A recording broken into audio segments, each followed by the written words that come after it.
मी प्रसाद मुंगेकर. नमस्कार, जय शिवराय.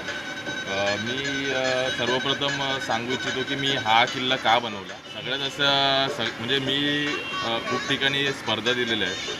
तर मग असं मला म्हणजे दृष्टीस पडलं की सर्वजण जे शिवाजी महाराजांचे जे ज्ञात किल्ले आहेत, की आपण एक उदाहरण म्हणून देतो की रायगड आहे, राजगड आहे, प्रतापगड आहे, ज्यांचा इतिहास खूप मोठा आहे, असे किल्ले लोक जास्त करून बनवतात. पण काही किल्ले असे आहेत जे अपरिचित आहेत, पण ते स्वराज्यामध्ये आहेत. तर ते किल्ल्यांची लोकांना एक ओळख करून द्यावी, त्याची जाणीव करून द्यावी, ही एक संकल्पना माझ्या मनामध्ये होती. त्यामुळे मी हा कोरीगड किल्ला निवडला. आता तुम्हाला मी किल्ल्याबद्दल थोडी माहिती सांगतो. हा म्हणजे ह्या गडाचा जो उल्लेख जो आहे हा इतिहासामध्ये फारसा कुठे केला गेलेला नाही आहे. हा गड जो आहे हा मुळशी धरणाच्या पूर्वेकडील बाजूमध्ये एक कोरबारस मावळ आहे. त्या कोरबारस मावळमध्ये हा किल्ला आहे. ह्या किल्ला म्हणजे हा हा जो किल्ला आहे कोरीगड, ह्याचे नाव कोरी नावाच्या कोळी लोकांच्या पोटजातीवरनं पडलं. तसेच हा किल्ला अजून 2 नावाने ओळखला जातो, कोराईगड आणि शहागड. कोराईगड हे गडावरील असलेल्या कोराई देवीमुळे कोराईगड हे नाव पडलं. तसेच शहागड हे या गडाच्या पायथ्याशी असलेल्या पेठशापूर या गावावरनं पडलं. आता मी तुम्हाला सांगू इच्छितो या गडाबद्दलचा इतिहास.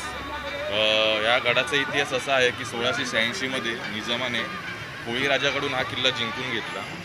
त्यानंतर 1647मध्ये शिवाजी महाराजांनी लोहगड, विसापूर, तुंग, तिकोना ह्या किल्ल्यांबरोबर हा किल्लासुद्धा स्वराज्यामध्ये सामील करून घेतला.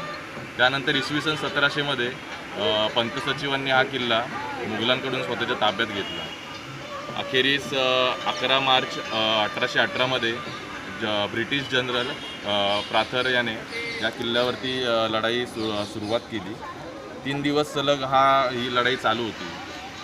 त्यानंतर कंटाळून प्राथरने तोफेचा मारा करता करता त्यातील एक गोळा दारुगोळ्याच्या कोठारावरती पडला आणि येथेच गडाचा विध्वंस झाला. खूप या हल्ल्यामध्ये खूप मानहानी आणि वित्तहानी झाली. तर एवढाच हा गडाचा इतिहास आहे आणि एवढा कमी इतिहासामुळे हा गड लोकांपासून अपरिचित आहे. तसेच या गडावरती मोठ्या प्रमाणामध्ये त्यावेळेला सोने, नाणी अशा प्रकारचं सामान तिथे मिळालं आणि त्यामध्ये मिळालेलं जे सामान आहे सोनं जे आहे ते मुंबईमधल्या मुंबादेवी जे देऊळ आहे ते तुम्हाला तिकडे पाहावयास मिळेल. तर हे आहे या गडाबद्दलची माहिती. आता मी सांगू इच्छितो की मी हा गड कसा बनवला. तर याचे तुम्हाला जे मी मटेरियल यूज केलं तर मी इथे दाखवलं आहे. किल्ला बनवण्यासाठी काय मटेरियल यूज केलं. बॉक्सबोर्ड, कार्डबोर्ड, परत जी तटबंदी आहे त्याच्यासाठी मी जे छोटे छोटे क्यूब्स बनवले होते विटांचं टेक्स्चर द्यायला, ते हे बॉक्सबोर्डचे क्यूब्स आहेत. हे जे मटेरियल आहे हे स्पॉन्जपासून बनवलेलं आहे ग्राइंड करून. ह्याच्यावरती जे इकडे अजून एक टेक्स्चर दाखवलं आहे झाडांचं, त्याच्यासाठी जी आपली सुतळ असते ती सोलून त्याचा गुंता करून त्याच्यावरती हिरवा कलर मारून त्याच्यासाठी त्याचा उपयोग केला आहे. तसेच आपली जी दोरी असते नाडी, त्याचा उपयोग तटबंदी जी दाखवली आहे तर तटबंदीच्या याला गोलाकार आकार यावा आणि तसेच एक थोडं रिअलिस्टिक फील यावा म्हणून ते दोरीचा उपयोग इथे केलेला आहे. ह्या गडावरती अजून एक आकर्षणाचं जे केंद्र आहे ते म्हणजे तलाव. ते तलाव थोडं अजून एक रिअलिस्टिक फील यायला त्याच्यावरती मी लॅकरचा यूज केलेला आहे. लॅकर वॉर्निशचा यूज केलेला आहे, त्यामुळे त्याला अजून थोडं चांगलं फिनिशिंग येतं. तर हे आहे गडाबद्दलची अजून एवढी गड कसा बनवला ह्याची माहिती. अजून थोडी माहिती सांगतो, गडाबद्दलची माहिती सांगतो की या गडावर येण्यासाठी पेठ शहापूर मार्गे आणि आंबवणे मार्गे असे 2 मार्ग आहेत. पेठ शहापूर म्हणजे ह्या गडावरती येण्यासाठी आपण लोणावळ्यापासून INS शिवाजी मार्गे येऊ शकता.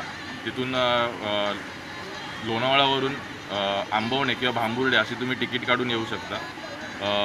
पेठ शहापूर गावावरती आल्यानंतर आपण गडाच्या पायथ्याशी पोचतो. गडाच्या पायथ्याची सुरुवातीनंतर थोडं आपण वर चढाई केली तर आपल्याला सर्वात प्रथम हे गणेश गुहा मिळतात. ह्या गणेश गुहाचं महत्त्व असं आहे की ह्या गुहेमध्ये गणपतीची एक सुरेख मूर्ती कोरलेली आहे आणि त्याच्यामागे पाण्याचे 2 टाक आहेत. त्यानंतर अजून पुढे आपण वरती येतो तेव्हा आपल्याला अजून एक गुफा पाहायला मिळते. तिथे पाण्याचे 2 टाक आहेत, पण ह्या टाकामध्ये मधील जे पाणी आहे ते पिण्यायोग्य नाही आहे. त्यानंतर आपण अजून थोडे वरती आल्यानंतर आपल्याला किल्ल्याचं प्रवेशद्वार मिळतं. ह्या किल्ल्याचं प्रवेशद्वार हे पूर्वाभिमुख असून गोमुखी आहे. तसेच गोमुखी असल्यामुळे ह्याचा फायदा असा आहे की शत्रू जर आपल्यावरती चालून आला तर शत्रूने केलेला हल्ला, तोफेचा हल्ला असो किंवा कोणताही हल्ला असो, त्याचा जो मारा असतो तो सरळ थेट दरवाजावरती होत नाही. असं हे गोमुखी दरवाजाचं वैशिष्ट्य आहे. त्यानंतर आपण जेव्हा वरती येतो गडावरती प्रवेश केल्यानंतर आपल्याला समोरच पाहायला मिळते ते आपल्याला एक सुंदर तलाव पाहायला मिळते. तसेच समोरील बाजूमध्ये महादेवाचं मंदिर आहे. त्याच्यानंतर आपण आपल्या उजव्या अंगाला जेव्हा आपण चालू करतो त्यावेळेला थोडे पुढे आल्यास आपल्याला चालत आल्यास एक निशनीचा बुरुज आपल्याला पाहावयास मिळतो. निशनीच्या बुरुजाचं वैशिष्ट्य असं आहे की त्याच्यासमोरून आपल्याला घनगड आणि सुधागड या 2 किल्ल्यांचं दर्शन मिळतं. तसेच घनगड आणि सुधागडपासून ते कोरीगड ह्यामध्ये एक सवाष्णी घाट आहे. त्या घाटावरती नजर ठेवण्यासाठी शिवाजी महाराजांनी ह्या गडाची नेमणूक केली. तर ते आहे सवाष्णी निशनीच्या बुरुजाचे महत्त्व. त्याच्यानंतर आपण जेव्हा खाली येतो परत पुढे चालत आल्यास आपल्याला गुहा पाहायला मिळते. त्या गुहेमध्ये पण सुंदर लेण्या आहेत. त्या सहसा आपल्याला दिसून येत नाही, कळून येत नाही, पण तिथे खाली 3 लेण्या आहेत त्या गुहेमध्ये. अजून पुढच्या अंगाला चालत आल्यानंतर आपल्याला परत एकदा तलाव पाहायला मिळतं. तलावाच्या थोडं पुढे आल्यानंतर आपल्याला तोफ पाहायला मिळते. तोफ ही खूप पुरातन काळातल्या तोफा आहेत. या गडावरती जेवढ्या तोफा आहेत त्या तोफांच्या पुढील बाजूमध्ये आपल्याला कोराई देवीचं मंदिर पाहायला मिळतं. तर या कोराई देवीमुळे ह्या गडाला कोराईगड असंही म्हटले जाते. तसेच तोफेच्या पुढच्या बाजूमध्ये निशनीचा पहारा हे एक ठिकाण आहे. तेथून थोडे आपल्याला सावधगिरीने खाली उतरावे लागते. त्यानंतर खाली आल्यानंतर आपल्याला मागच्या बाजूमध्ये आपल्याला जो आंबवणे मार्गे जो प्रवेशद्वार आहे तो प्रवेशद्वार आपल्याला पाहायला मिळतो. तिकडची जी वाट आहे ती खूप अवघड आहे, त्यामुळे तिकडून येण्यासाठी कोण जास्त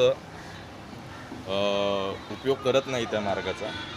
तेथून वरच्या अंगाला चालत आल्यानंतर आपल्याला परत एक बुरुज पाहायला मिळतो. तसेच नंतर आपण थोडं पुढे चालत आल्यानंतर आपण परत प्रवेशद्वारापाशी आपण येतो. तर ही आहे गडाबद्दलची माहिती. तर गडाबद्दल हाच एवढाच इतिहास आहे. तर माझं म्हणणं असं आहे की माझ्या प्रकारे तुम्हीसुद्धा अशा गडांबद्दल माहिती मिळवा जे लोकांना अपरिचित आहेत. आपल्या पुढच्या पिढीला या गडांबद्दलची माहिती व्हावी आणि त्यांनी पुढे या गोष्टीचा प्रसार करावा ही माझी इच्छा आहे.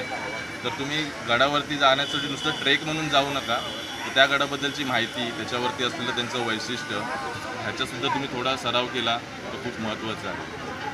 तर एवढीच माहिती मी सांगू इच्छितो.